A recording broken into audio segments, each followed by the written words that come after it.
So let's summarize everything that we have learnt. We have said that programmers solve certain types of problems, and there are two broad classes of problems that we will consider in this course. Problems for which we can design an algorithm. This means that if we are able to design a better algorithm, we will end up with a better program, perhaps a faster program, perhaps a program that uses less memory or other resources.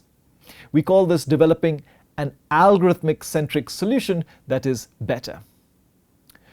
In contrast, there are some problems for which the algorithm is fairly clear, but if we're able to provide it better data, then the performance of the code improves. We call this data-centric improvements to the solution, and we will see examples of both. We have seen that generative AI allows more and more people to call themselves programmers. We call this democratizing programming. We have seen there is a trend over many decades that makes it easier to program.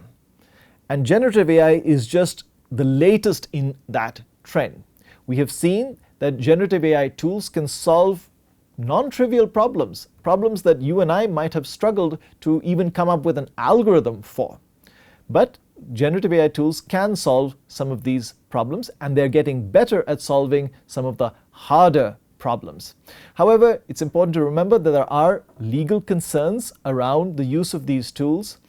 In some domains, these legal issues have been resolved, but there are some questions that remain, and you should keep an eye out on these issues. Most importantly, going forward, we have seen that if you want to be effective at using generative AI for programming, then we must learn how to deal with two major issues. Firstly, the issue that AI might hallucinate. The way we deal with this is we learn how to be good at critiquing code. And if we're not able to see any problems, we should develop a good set of test cases to make sure we have investigated the performance and correctness of our code in many different scenarios. And we will see how to develop the abilities of critiquing and testing code, especially AI-generated code.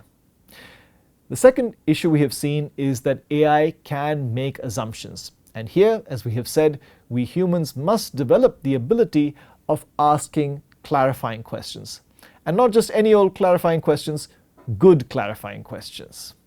These are the skills that we will continue to develop as we progress through the course. I'll see you in the next lecture.